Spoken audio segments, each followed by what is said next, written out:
Il était 17h04 lorsqu'une explosion de joie a envahi cet après-midi la place Tahrir au centre du Caire. Sitôt rendu public l'annonce de la démission du président Hosni Moubarak, des centaines de milliers de personnes en liesse brandissant des drapeaux égyptiens. Des moments historiques synonymes d'une liberté retrouvée, d'une liberté nouvelle. Ce soir, l'ancien président Hosni Moubarak est à Sharm el-Sheikh, une station balnéaire au sud du Sinaï, avec sa famille. Lola Sorrenti.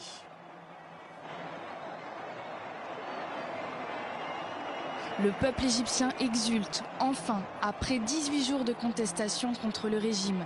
18 jours de mobilisation continue malgré la répression des pro-Moubarak et sous l'œil neutre de l'armée. Dans l'après-midi, Hosni Moubarak et sa famille ont quitté le Caire.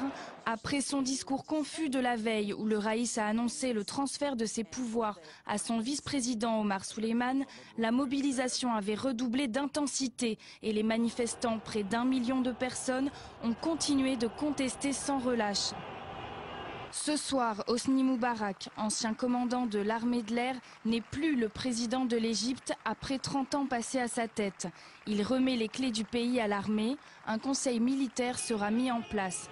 Une première victoire donc, une nouvelle page d'histoire qui s'ouvre pour les Égyptiens. Voilà des moments historiques pour l'Égypte et pour commenter ces événements égyptiens avec nous sur ce plateau. Je vous présente Jean-Paul Chagnolot, politologue, spécialiste du Moyen-Orient. À vos côtés, Hassan El Husseini, vous êtes journaliste, vous êtes écrivain. Vous connaissez parfaitement la culture, en particulier du monde arabe. On vient de voir des images incroyables tout au cours de ces dernières heures. Que vous inspire-t-elle ce soir, puisque la foule est toujours en liesse au moment où nous parlons, en ce moment même, place Tahrir, au cœur même du Caire. Jean-Paul Chagnolot. Écoutez, moi je trouve que c'est effectivement une très bonne nouvelle pour tous ceux qui étaient hier soir, il faut le rappeler, sur la place Tahrir et qui étaient extrêmement déçus après le discours de Moubarak, alors même qu'on avait annoncé dans la journée qu'il s'en allait. Donc c'est un scénario assez bizarre. Cela dit, moi j'aurais la tête froide. Alors si j'étais égyptien, j'aurais sans doute pas la tête froide, je serais heureux sans doute de... Vous seriez sur la place Tahrir en train de manifester votre joie, certainement. Probablement, parce que je pense que c'était une vraie dictature à tous égards, et sur des aspects aussi très très forts en termes de rapport à la dignité, à l'humiliation, enfin tout ce qui a été dit ces derniers temps. Sauf que aujourd'hui nous ne sommes pas en Tunisie et c'est pas le départ d'un homme qui change un régime. Et je crois que je serais au fond de moi assez inquiet, me demandant ce que signifie que Omar Suleiman soit le vice-président. Il ne faut pas oublier que Moubarak était le vice-président de Sadat, donc il faut savoir ça à l'esprit. Et puis bon, il a confié les clés entre guillemets du pouvoir à l'armée. Donc en fait, un homme est parti. Pour l'instant, le régime est là.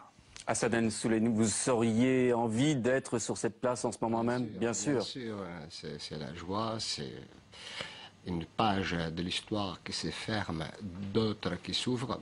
Comme il a dit le professeur, elle s'ouvre avec beaucoup d'inquiétude.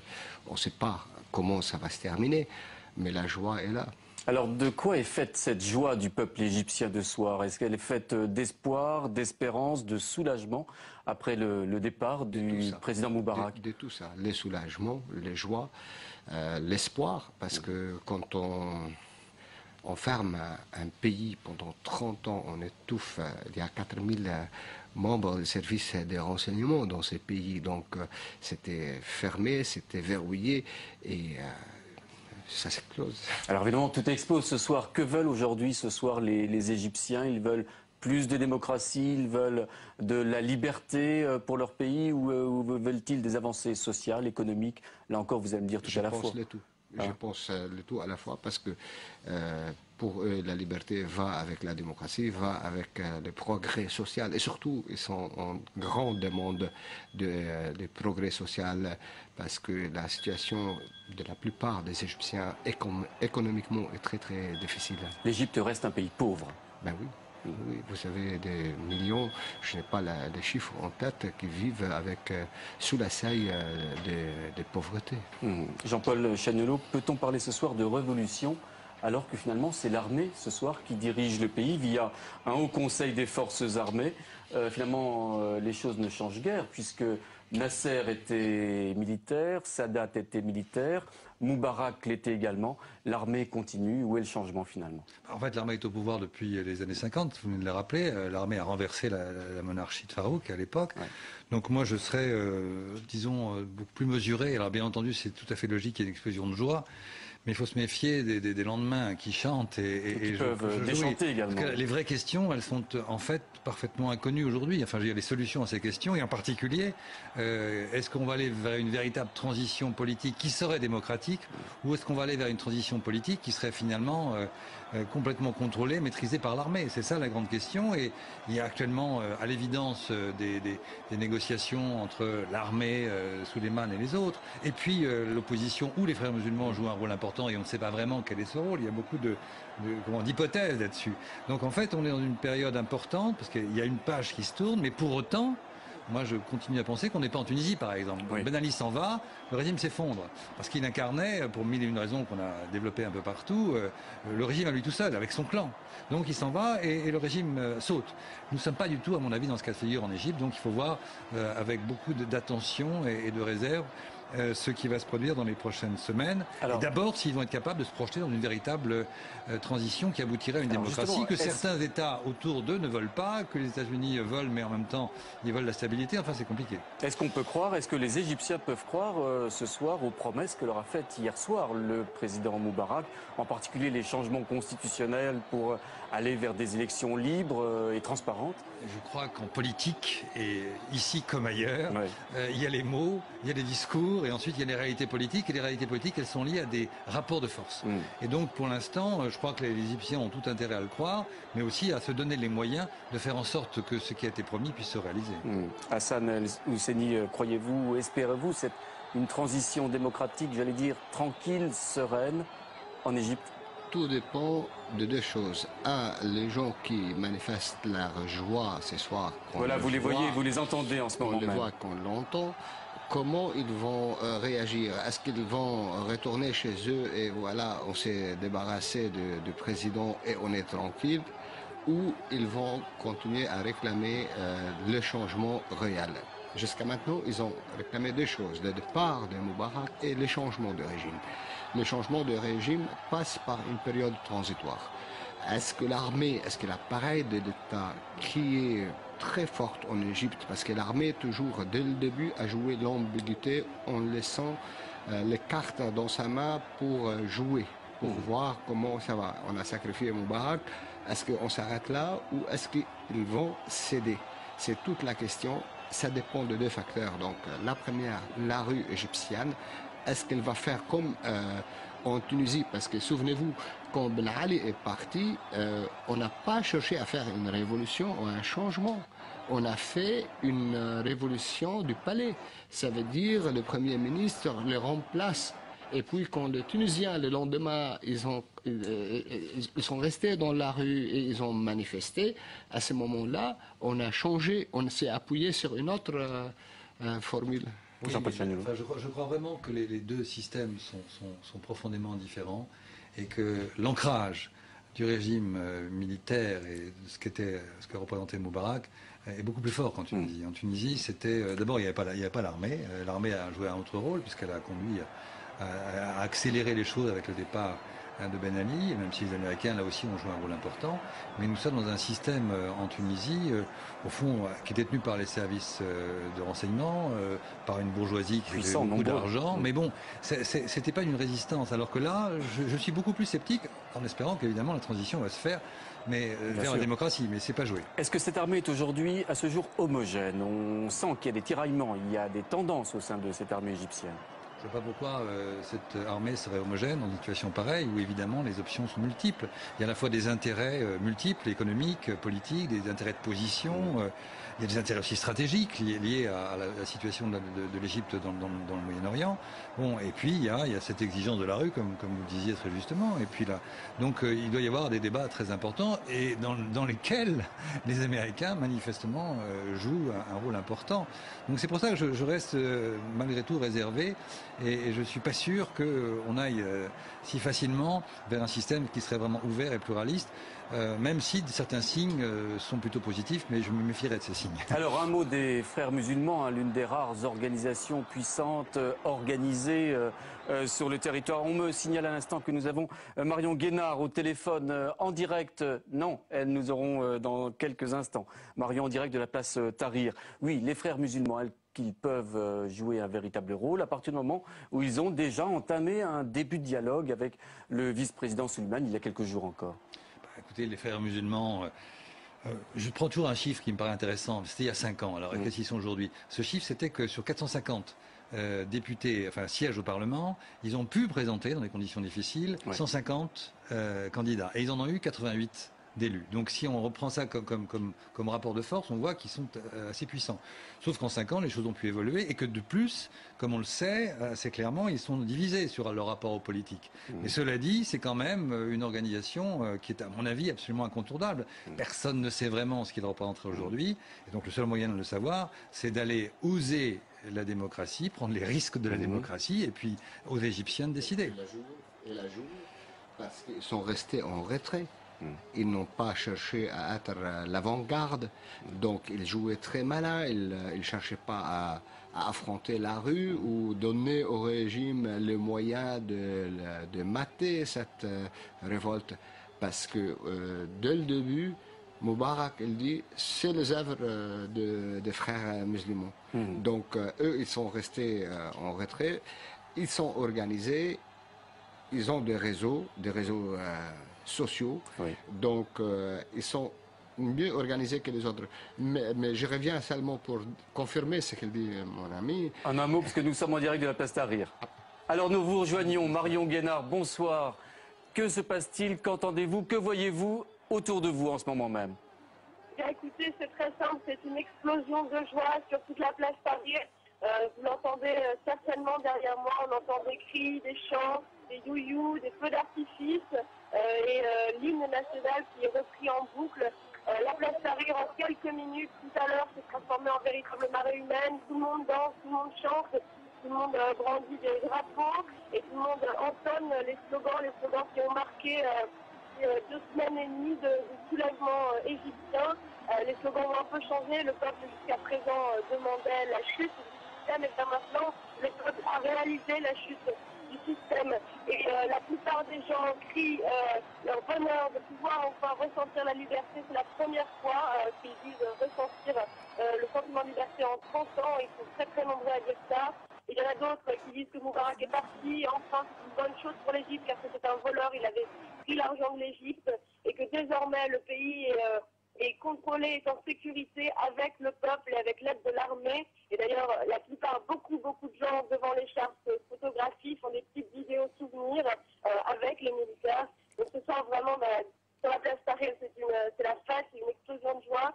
On sent que les Égyptiens ont retrouvé leur dignité et ils le crient. Merci. Ils sont fiers d'être Égyptiens ce soir. Merci beaucoup Marion Guénard pour votre témoignage en direct de la place Tahrir. Une toute dernière question, une réponse très rapide. Est-ce que Israël ce soir doit être inquiète de ce qui se passe des événements historiques égyptiens? Je crois qu'être inquiet d'un processus qui pourrait être démocratique montrerait vraiment la fragilité de ce pays qui par ailleurs l'est d'une certaine façon. Donc je crois que personne ne doit être inquiet d'un processus qui fait que les peuples finalement veulent s'exprimer. Merci beaucoup, messieurs, d'avoir été avec nous ce soir. En France, Nicolas Sarkozy qui respire l'air des cimes. Il était en visite aujourd'hui à la Clusaz pour se battre, dit-il, avec le Haut-Savoyard pour qu'Annecy décroche les JO d'hiver en 2018. Une atmosphère qui sans doute l'a changé de celle plus confinée des studios de TF1 où hier soir, le président a réuni plus de 8 millions de téléspectateurs. Une longue intervention ponctuée de quelques annonces, en particulier dans le domaine économique. 550 millions d'euros seront débloqués. Regard d'experts sur ces mesures, Sandra Cerquera. Hier soir, Nicolas Sarkozy a surtout parlé emploi. Et pour cause, le chômage a augmenté en 2010, contrairement à ce qu'il a annoncé il y a un an, lors de cette même émission sur TF1. Parmi les annonces, le retour d'une vieille formule, l'emploi aidé. Mais attention à l'effet d'annonce, prévient cet économiste. Ces contrats sont nécessaires, mais pas suffisants. C'est une façon de faire baisser le chômage. Alors encore une fois, ponctuel, c'est-à-dire que c'est des contrats qui durent 9 mois. Donc si vous ne renouvelez pas ces contrats et que la conjoncture ne repart pas, alors le chômage va réaugmenter. Or les élections, c'est dans plus de 9 mois. Les chômeurs de longue durée, ils sont plus de 1,5 million, se verront aussi proposer des formations. Ils ne seront alors plus considérés comme disponibles par le Bureau international du travail et donc plus comptabilisés comme demandeurs d'emploi. vont être mis dans la catégorie D. Et donc une catégorie que l'on ne regarde pas. C'est une deuxième façon de faire baisser le chômage, de façon peut-être là plus artificielle que les contrats aidés, puisqu'ils ne sont pas dans l'emploi et ils n'ont pas une rémunération au niveau du SMIC. Des mesures à court terme, résume l'économiste. Pour Nicolas Sarkozy, il s'agit d'un plan pour l'emploi sans précédent. Alors bien sûr, les réactions à l'intervention de Nicolas Sarkozy se sont multipliées, à droite comme à gauche. Une émission intéressante et riche, selon Alain Juppé, un spectacle pathétique chez les communistes. Au contraire, au centre, François Bayrou a trouvé le temps long, un dialogue mortellement ennuyeux, a dit ce matin le président du MoDem. Les magistrats, en revanche, se disent déçus des propos de Nicolas Sarkozy. À Nantes comme à Rennes, eh bien, ils ont voté la poursuite de leur mouvement jusqu'à jeudi inclus. Ce sont ces avocats qui en avaient fait la demande et finalement ils ont eu gain de cause. Jacques Chirac devrait être absent le premier jour de son procès, fixé, vous le savez, le 7 mars, sur ce fameux dossier des emplois présumés fictifs de la ville de Paris. Le procès du Mediator, ce sera à partir du 26 septembre, un procès contre les laboratoires Servier et son fondateur, Jacques Servier, pour tromperie aggravée. La décision a été prise ce matin par le tribunal de Nanterre. C'est la juge Isabelle Prévost-Després qui mènera cette instruction. C'est finalement un texte largement raboté et édulcoré qui a été adopté hier au Sénat, celui sur l'immigration. Un texte finalement bien moins sécuritaire que celui approuvé par les députés. C'était en octobre dernier. Sandra Cerquera. Un travail d'assouplissement qui a commencé en commission et s'est poursuivi dans l'hémicycle. 10 jours d'examen et un texte voté mais de justesse, avec quelques changements. Et surtout un revers pour le gouvernement sur l'extension de la déchéance de nationalité. C'est ensemble que la gauche et le centre ont voté contre cette mesure voulue par Nicolas Sarkozy. Ça fait partie de ces lois, finalement, qui sont des véhicules de communication, mais qui ne servent à rien et qui, dans certains cas, pourraient créer des apatrides, ce qui est indigne. Autre modification apportée sur les mariages gris cette fois. La gauche n'en voulait pas. Finalement, l'article est conservé. Mais les sénateurs ont maintenu les 5 ans d'emprisonnement et les 15 000 € d'amende prévus dans la loi actuelle. Le droit au séjour médical pour les étrangers malades est également maintenu. C'est une des fonctions du Sénat, c'est d'être le défenseur des libertés fondamentales, de la Constitution, du droit. Très discutée en séance, la procédure de rétention des sans-papiers. Le Sénat rejette l'article qui vise à faire passer le juge administratif avant le juge des libertés. Une réforme que le rapporteur juge nécessaire. Il l'a défendue jusqu'au bout. L'avantage du texte tel qu'il était de clarifier les choses et de simplifier les choses et de faire confiance aussi au juge administratif. Il n'est pas en contradiction avec le juge de la liberté et de la détention qui est le juge judiciaire. Donc il y a une complémentarité, d'ailleurs les deux interviennent sur des sujets totalement différents. Reste à savoir désormais si l'Assemblée nationale reviendra sur ce vote en seconde lecture. Une nouvelle page dans ce journal, les élections cantonales, autrement dit le renouvellement des élus des départements. Eh bien, c'est pour bientôt. Tous les vendredis, désormais, dans cette édition, nous ouvrirons cette page des cantonales. Première édition, tout de suite.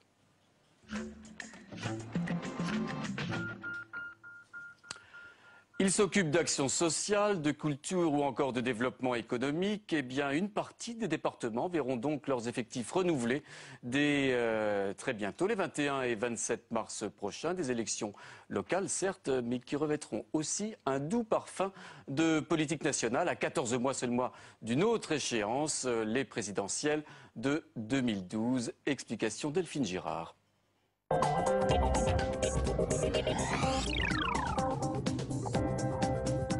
Les 20 et 27 mars 2011, les Français sont appelés aux urnes pour les élections cantonales. On vote pour élire les conseillers généraux qui gèrent les départements. La moitié des conseillers généraux de tous les départements seront renouvelés lors d'un scrutin uninominal à 2 tours. On vote pour un candidat et son suppléant. 2023 cantons de métropole, d'outre-mer et Mayotte sont concernés par cette élection. Cela représente 1941 élus. Cette année, pour la première fois, la parité devra être respectée. Les candidats ont obligation de se présenter avec un suppléant de l'autre sexe. Les conseillers généraux élus en mars 2011 le seront pour un mandat de 3 ans. C'est la dernière fois que les Français élisent des conseillers généraux, car ils auront pour successeurs en 2014 des conseillers territoriaux qui siégeront à la fois au Conseil général et au Conseil régional. Voilà, 2 tours donc, les 20 et 27 mars. Bonsoir Stéphane Rosès. Bonsoir. Alors on a écouté le président de la République hier soir à la télévision. Il a parlé d'absolument tout. Tous les sujets ont été abordés, sauf un, ces élections cantonales. On n'a pas vraiment l'impression que ces scrutins du 20 et du 27 mars passionne le président de la République. Oui, c'est pas dans le spectre ni du président, ni de l'animateur de l'émission d'hier soir, ni du panel de citoyens, ni des internautes. Donc véritablement, les cantonales ne sont pas dans le spectre de la politique nationale, ni du quotidien des Français. La première raison en est, votre journaliste Delphine Jarre l'a indiqué, la symbolique, c'est la dernière élection avant cette réforme et l'élection des conseillers municipaux. La seconde, c'est que c'est la première fois qu'une élection cantonale se fait déconnectée d'une élection nationale. Ceux qui vont donc dire que les cantonales, pour passionner, doivent compter sur leur propre force, c'est-à-dire les compétences, vous les avez rappelées, des conseils généraux. Enfin, s'il devait y avoir une dimension nationale, ce serait peut-être, au vu des dernières élections, par éventuellement une progression de la gauche. Donc il n'y a véritablement aucune raison pour que le président de la République de lui-même ait rappelé ce moment qui est important dans la vie démocratique et une élection qui aura lieu dans 1 mois et demi environ. Alors premier tour, je le rappelle, le 20 mars prochain. On sait la cote du président de la République pas vraiment flamboyante en ce moment. Est-ce que ce désamour des Français pour leur président peut avoir un impact véritable sur des élections locales comme les cantonales par exemple ? Oui, la question que vous posez, c'est une question traditionnelle mais très importante sur quelle est la part des facteurs nationaux, des étiquettes et des facteurs locaux, la personnalité des élus. Alors en matière rurale, ça a véritablement un sens. Dans les centres urbains, la personnalité a un peu moins de sens. Moi, je dirais, pour la question de l'orientation du vote, est-ce qu'on va voter à gauche, à droite et ou à l'extrême droite, à l'extrême gauche? Sans doute non. Il n'y aura pas d'impact. Pourquoi? Parce que les effets de la crise économique font que les Français se recentrent sur leur quotidien.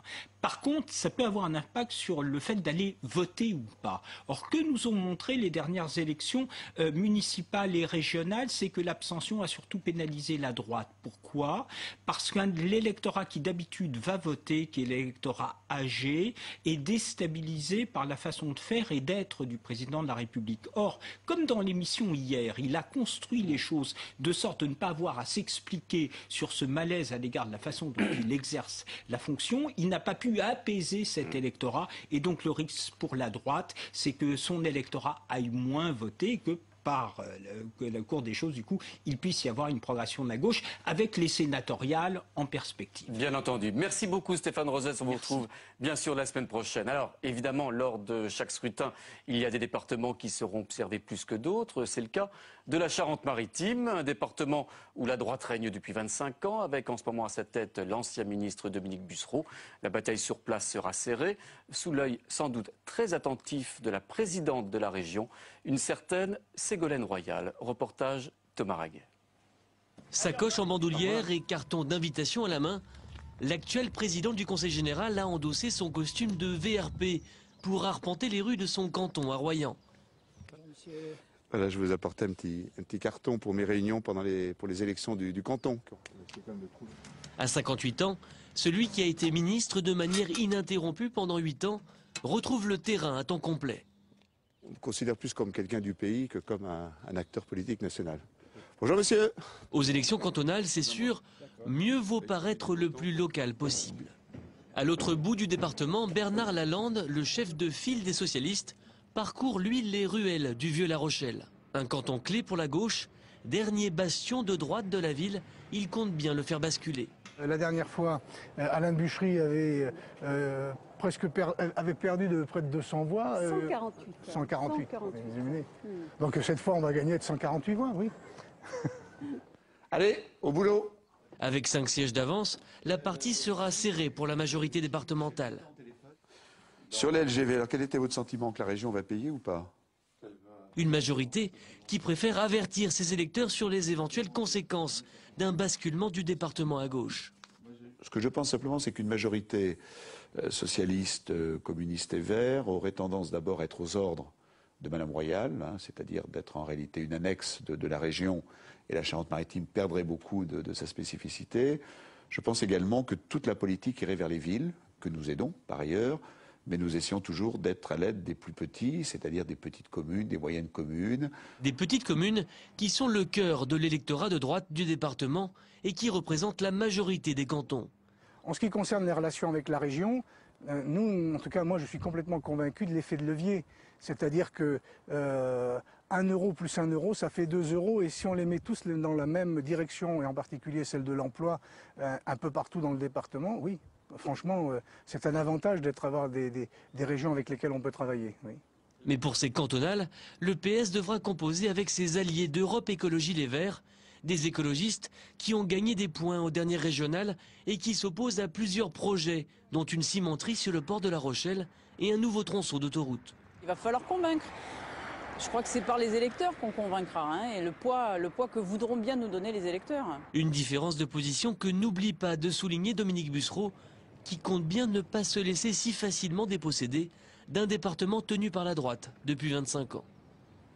Voilà, nous retrouverons ce journal des cantonales vendredi prochain avec un nouveau coup de projecteur particulier sur un département. Il s'agira de celui du Val d'Oise. Fin de cette édition, mais je vous en rappelle bien sûr le principal titre, cette joie. Ce soir, au Caire et dans toute l'Égypte, après l'annonce de la démission d'Hosni Moubarak, je vous propose sans tarder de rejoindre le photographe Reza qui se trouve sur place. Reza, est-ce que c'est toujours cette même allégresse, cette même ferveur, cette même joie que tout le peuple égyptien ressent ce soir, là où vous êtes? Écoutez, c'est la vraie explosion de joie qui remplace le vent d'explosion de colère d'il y a 24 heures. Et vous ne pouvez pas imaginer la joie des gens. Le Caire entier est en marche.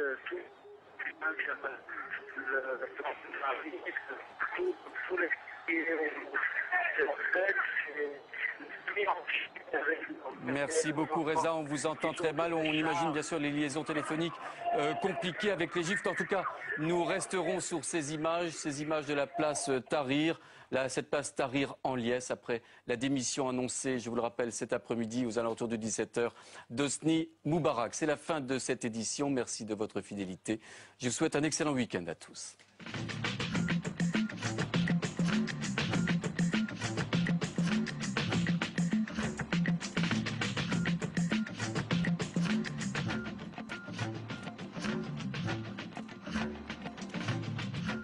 Salut à toutes et à tous et bienvenue dans cette 7e saison d'un Monde de Bulles. Cette année, sans tabou, sans peur et sans reproche, on vous propose toute l'actualité du 9e art et des arts graphiques à travers évidemment les séries, mais aussi les auteurs, quels qu'ils soient, les blockbusters et les séries plus intimistes. On va vous faire découvrir ce 9e art tellement réputé et reconnu en France, en Europe, mais aussi dans le monde entier. Un monde de bulles, l'émission consacrée au 9e art. Ce soir à 23h sur Public Sénat.